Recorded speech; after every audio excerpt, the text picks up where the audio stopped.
I'll stick with a Zach example because Zach, as an insurance agent, he's always trying to get new business. So I said, hey, what if I could take your cold outreach from a 1% response rate to a 5% response rate? Would that be interesting to you? He's like, of course, right? It's like, well, we have this software that instead of sending that Amazon gift card, you can send it to Caldi's in St. Louis is a fan favorite. What if you sent a Caldi's gift card instead? And then you got that 5% response rate. It's like, well, tell me more. It's like, instead of sending Amazon and paying for those gift cards, what if you used our software to send 100 gift cards and only pay for the 10 that are actually redeemed?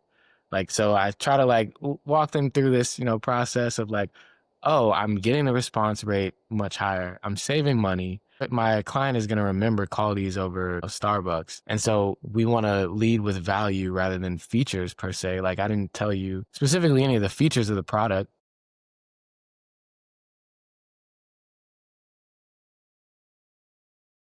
Today's guest is Doug Spencer. Doug is the co-founder and CEO of Bold Xchange. Doug, it's wonderful to have you here today. Please introduce yourself and tell us what you guys do. Sure. Thanks so much for having me. I don't want to overcomplicate what we do. Bold Exchange is an application and a software that enables sales professionals to send local e-gift cards to their prospects, their partners, and their clients. So I'm sure you've experienced it like so many of us have, getting that Amazon or Starbucks gift card. So we see ourselves as an alternative to that, not just saying thank you, but especially from a salesperson perspective, it's more personable, it's more memorable. So we're trying to kill a bunch of birds with one stone in a very convenient software platform. That's amazing. What types of customers and organizations has Bold Exchange been working with? Yeah, so I mean, this could be a whole episode in itself. How do you discover who your ideal customer profile is? Insurance agents, real estate agents have also been another sweet spot for us. It's maybe not where we thought we would be or where we started, but I think when we look at a sales professional, there's so many different ways. Every business needs sales to some degree, but that individual rep or that go-getter who's really building a relationship and they're relationship based, seen as that thoughtful advisor across our users. And again, insurance agents and real estate agents have been some of those profiles that have just risen to the top for us. That's awesome. When you say insurance, is it like, your home life and auto, Allstate type insurance broker? Yeah, so we have had some interest on the personal side, but it's been more of a business broker, if you will, someone who's selling, casualty insurance or, cyber, different things that, entities need. And I feel like that's more of just a practical thing of you or I might need some insurance, but it's pretty basic. It's not that expensive versus an organization, it's got 10, 20, 50 plus employees. Just what's involved is much more complicated and therefore more expensive. When thinking about tools to engage with your prospects and clients in that regard, it's just a more natural fit for software or having a budget for it. So we lean towards the business side. But that's a great question because on the real estate side, it has been more of a residential user rather than a commercial or a developer kind of profile. So it's been, nuanced and it's been fun to kind of figure out what the sweet spot is. That's awesome. How did you start the business? Like, what was that moment like for you when you thought, I think I've identified a need or a problem and I think I have a solution and I think I should, put something together and take it to market? Yeah, so I'll try to keep this one fairly short, or maybe there's some spin-off questions here. Bold Exchange was not even close to the original idea. We started a business called Bold Exchange that was totally different, where it really started to take shape as a corporate gift box business where we had 20 plus Fortune 500s end up being customers of ours to do physical gift boxes. And so whether it be for new employee hires or Christmas gifts or certain milestones that an employee reached, we became a provider for a number of those organizations. The twist that we had was that every single product that we put in those gift boxes was from diverse owned. Originally, it was only Black owned brands, but we expanded what diverse meant for us. And so we shipped to every single state. And I mentioned a lot of and used us as a partner. But we started to see some interesting things, not only internally, but from the market where think about physical gift boxes, shipping to every state, thousands of gift boxes, a lot of manual labor. We had a 10,000 square foot warehouse, some things that you learn as an entrepreneur. Like, I don't know if I really want to be in this space. Actually, it's kind of taken on this Frankenstein life of its own. And so we started looking at not only how the market was changing, because we did that over a couple of years, but thinking how could we bring technology to be more core to our business. And that's where the insurance agency, other folks who were more on the sales side than the HR side, started to take an interest in Bold Exchange, and it didn't fit that model for them. And so we said, all right, let's go back to the drawing board. And within a few weeks of writing the code for what is now Bold Exchange, we had paying users for the new product. So it was a really cool experience to take everything we learned building a different business, but I think the fundamentals of business still transfer. And then being very laser focused on what is the need here? What is the pain point? What are people willing to buy? And then, like I said, in a couple weeks, 2.5 weeks, having someone pay for a very kernel of an idea that we thought had legs. It was an exciting thing. And I think we've, over the last year, run with Bold Exchange as I explained it and as we know it now. So it's been I don't say night and day, but an iteration that we didn't see coming, that we run with. And you just heard a doorbell, like I don't know what's going on there, but yeah, so it's been an experience, and just like you never know when the doorbell is gonna to chime. Maybe there's a package, like you don't know when the opportunity is gonna happen, and you just gotta roll with the punches. Yeah, that's so timely as Yeah. well. So in your initial days when you were working on gift boxes, how did you go about getting the word out about your service and your offering then? And then how has that transformed since you've gone digital and you're more focused on like creating a digital marketplace and focused on having users online? Yeah, so I think we tried to lean into what got us going in the first iteration as well, where we closed a deal with Home Depot. So that was our first major corporate buyer. And so Home Depot almost immediately led to CarMax. So it's like, okay, there's this FOMO component of like, they see them doing it. And then CarMax became AutoZones. There's no like, you like try to use like, hey, we're doing this for so-and-so. And they're like, wait, why aren't we doing this kind of ability. So I think you want to hack it because especially as a startup, you don't have all the resources you want or need. So it isn't just throwing money at a problem. It's like, how can we creatively get in front of the folks that are engaging with us? So we tried to really lean into taking great pictures of those gift boxes, having, outreach campaign, scouring LinkedIn. How do we get in front of the right individuals, but still leaning into like, this is a great product and we package it in a way that makes someone want to be a part of it. So I think similarly, as we look at the software, it's been, okay, we have an insurance agent at X company. How do we now use that as an example to go to their competitor? And so it hasn't been, because it's a different type of product, it hasn't been an exact transfer, but I think you got to play on human psychology. And how do we get people to talk about it for us in rooms that we can't be in? So I think that's been kind of baked into our strategy. Yeah, wow, that's huge. So it sounds like before you were doing it fairly manually. Like, were you manually sending LinkedIn messages and like scraping emails and reaching out that way? Yeah, so I think the benefit of us having a B2B stance or a corporate buyer, is we weren't going after consumers. It was like, hey, I've got 50, companies or whoever the target list is, and we know the profiles of the HR individuals that have been interested at that company.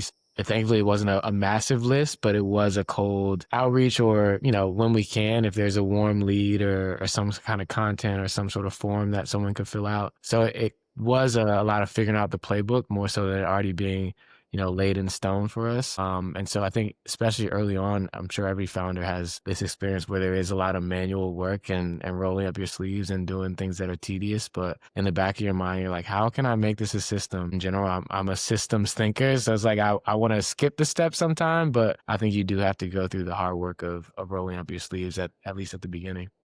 For sure. And now that you're further along, what's been the biggest challenge or challenges that you've run into when you're trying to scale demand or move up to that next group of customers? Yeah, so just being transparent, I think that I mentioned we've had about a year, a little more than a year with our new product. The benefit of being an entrepreneur, just having other entrepreneur experiences, like I know what needs to happen for this to work. Now, whether it's going to happen or not, sometimes it's not all the way in our control, but we're not, just how we sit or what our software does today. It's not a very expensive product. So that means that, okay, we don't have as much margin. If we're charging, take our gift box projects, right? It may have been an average order value of $8,000, right? Like we're not talking about that for software. It's just a totally different beast. So that limits the way that we go to market.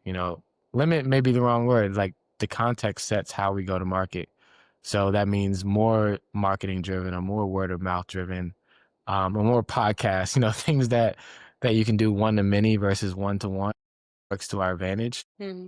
So I'd say challenge, yes. Opportunity, yes. I'm just knowing what are those like hurdles that you have to jump over. I think is so critical because we're always trying to figure out how do you get over that hurdle to the next one. And so I think the model of how we being a SaaS product that someone pays for monthly, there's a lot of positives to that. I know that next, unless we do something wrong, or maybe a very small percentage of people won't pay that next month, but I can always bank on it, right? That's good, but it's still a drip versus, a massive order. So just dealing with that and learning the best way for us to get to the next level, accepting that reality. Yeah. Are there any markets or segments that you are experimenting with or have thought about experimenting with? Yeah, the first one, I'll just go with what came to mind first is car dealerships have actually been one we've toyed with a little bit. Okay. Because we think about, not only do you buy new cars, you might need to go in for an oil change, right? Or where there's not routine maintenance, you need to get something fixed. You unfortunately in an accident. And so we've had some good conversations with different dealerships.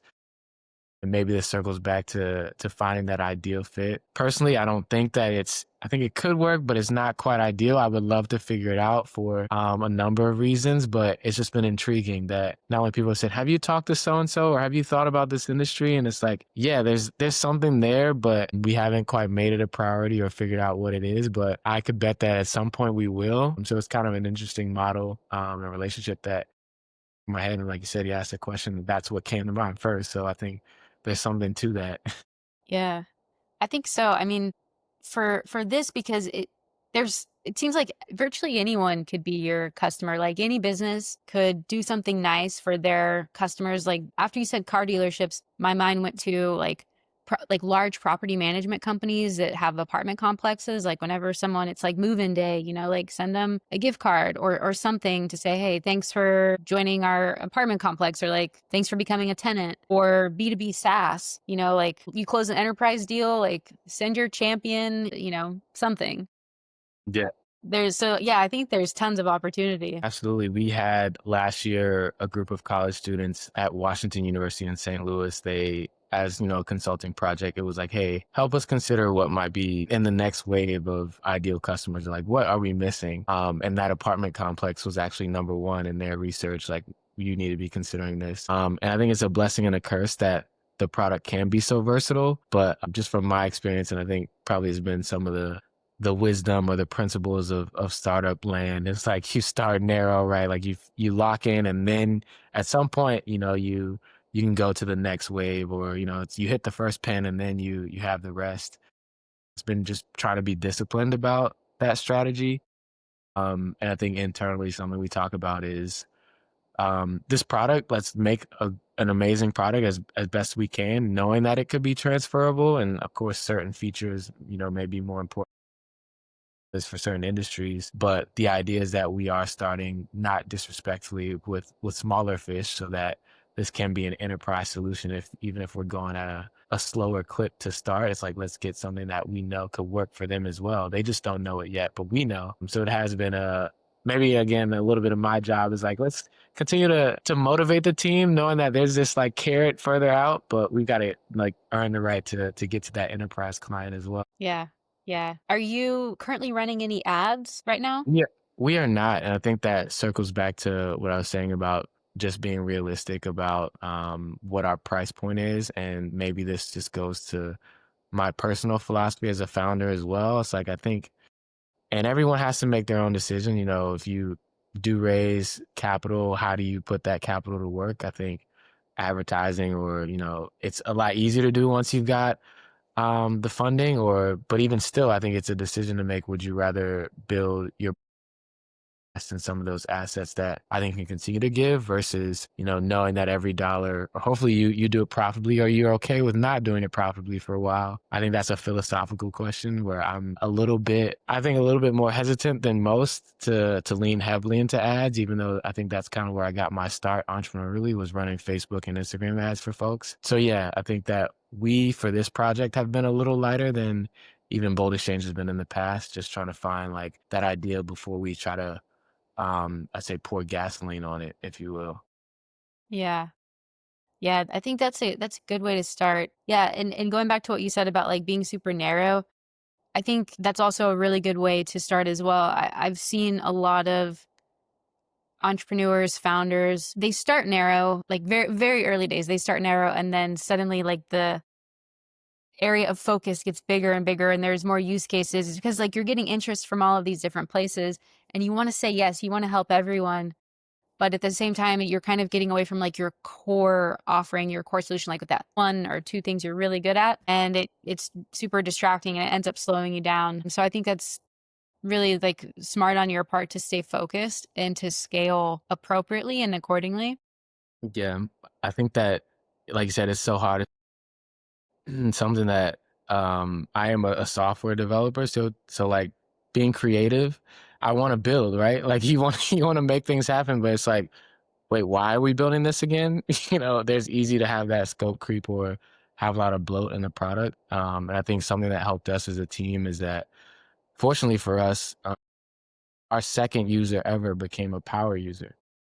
So and he was a local, insurance agent, business insurance agent. And so me and one of our front end developers named Edgar, that's not even doing it, that's doing him a disservice. He's more than a front end engineer. But for almost 2 months, we went to that user's office and worked out of their coffee shop on the first floor every Friday. So he would come down at some point, tell us about how it was using the product that week, say this kind of worked, this didn't. And it was just so eye-opening that even design-wise, like we thought this was so straightforward. He couldn't find a button, or he would say, hey, have we thought about this integration? And so we were just building our roadmap off of literally what was coming out of our customer's mouth. But at the same time, having to have some like discernment of, yeah, that's cool, but is someone else going to want this? Or how much time would it take us to build this? Do we need to do that now? Like if we add this integration, then we got to manage it. So we're like moving things up and down based on actual feedback. So I think that makes it a little easier to try to stay narrow, because take another great customer in a totally different industry, 70% of what they say probably will be different, even from like design to the features. So it's tough, but I think it's something that every team has to figure out. And you may be wrong a lot of the time, but you still have to have draw a line in the sand and then see where it takes you, and then reassess. And that's what we're constantly doing. All of us is going through the cycle of iterating and hopefully getting better. So Yeah. Yeah, definitely. It's a part of it. When you met with this gentleman initially and with other people that have become customers, what was it like converting their interest into a customer relationship? That something that they just got immediately, or did you have to like explain it? Was there an education component? So yeah, I think that's been a great process for us, is figuring out how do we get someone to the aha moment, that you call it. I think that for us, it's been seeing it. They might understand generally what we're talking about, but as soon as they see a demo, right, like that, even again going to sales process, how do we create like 3 or 4 click demos where someone immediately is like, I need this. So a lot of that came from conversation. At the beginning, it was always a conversation. We get form submissions, on our website because someone can watch a demo that came from those conversations. It's learning and tweaking. How do you get it to the aha moment as quickly as possible? Again, circling back to, like I said, a theme for us and our product is that, given we're not the most expensive on the market, how do we have less one-to-one interactions? If it happens, it happens, but we want someone to be able to understand it without us sitting in the room with them. So that's a constant that we're working on, to continue to get better at. And I think especially like you talk about expanding your customer profiles, pique someone's interest also does depend on who they are, but also the industry they're in. The language changes. And so we've had to learn as we go what that takes as well. Yeah, that's a good point. Have you been able to leverage any customer success stories or case studies yet in your outreach process? Yeah, and I think that's, you're asking great questions, something that we want to formalize more. And again, where I think as a team collectively, it was a focus on all right, let's get the product to a point where we really feel confident about it. Of course, we can always make it better, but let's get to those handful of success stories. Like his name is Zach, that early power user. Okay, what from Zach's story is going to translate to another, insurance agent, or maybe someone in a different space? Why is he using it every week, right? And how is he using it? Because we want to use him as, a shining light for that next person. So I think we really try to prioritize spending time with the folks who find value in what we do so that they can then be similar, like I said, with what we did in the gift box space. The best salesperson is actually not going to be us because of course we're going to sell our product, but if they can hear someone else sing our praises, I think they're put their guard down. A prospect is going to lower the software is like, of course I'm going to say that. So it's just we continue to work on that. Yeah. Yeah. And if you were explaining it to someone, like if someone asked you like, "Hey Doug, what do you do?" Like how would you describe what you do and how would you describe the value?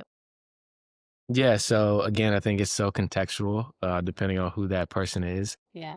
But I think something that usually resonates with, or I'll stick with a Zach example because a Zach as an insurance agent, he's always trying to get new business. So I said, hey, what if I could take your cold outreach from a 1% response rate to a 5% response rate? Would that be interesting to you? He's like, of course, right? It's like, well, we have this software that instead of sending that Amazon gift card, you can send it to Caldi's in St. Louis is a fan favorite. What if you sent a Caldi's gift card instead? And then you got that 5% response rate. It's like, well, tell me more. It's like, instead of sending Amazon and paying for those gift cards, what if you used our software to send 100 gift cards and only pay for the 10 that are actually redeemed? Like, so I try to like walk them through this, process of like, oh, I'm getting the response rate much higher. I'm saving money. But my client is going to remember qualities over Starbucks. And so we want to lead with value rather than features per se. Like I didn't tell you specifically any of the features of the product. And maybe I guess not paying for it is kind of a feature, but it's a benefit at the same time. So the only way I can know what piques someone's interest is I'm using what I learned from past conversations. And so I think being close to the customer is so critical for that reason that especially, given the AI revolution that we're under, like the actual software itself isn't always what's going to get someone over the hump. Features aren't going to do it, but like what taste do we have? What perspective do we have? How do we communicate like our benefit versus something else, like versus the alternative? So I think the communication aspect of it is so, so critical. Yeah, I agree. And it's more outcomes, like focus on the outcome. Because if someone really wants something specific, they don't care how it's done or, how it's made or how it gets there. They just want it. Yeah, and I think that personally has been a hard thing for me in general over my sales career as a founder is that you get so enthusiastic and enthralled with like building and this is our thing, but it's like nobody else cares about the fine details if it doesn't, and even if it does solve their problem, they probably don't care like about this watermark or whatever the thing that you spent a lot of time agonizing over or just really enjoying doing. It's business, so at the end of the day, it's built on a transaction in a way. Like you don't want it to be purely transactional, but you have to provide value. So I think it always has to circle back to that at the end of the day where you're having fun, which is great, but you're not necessarily doing business. Yeah, yeah. And do you use Bold Exchange in your outreach? Like, do you send gift cards to people?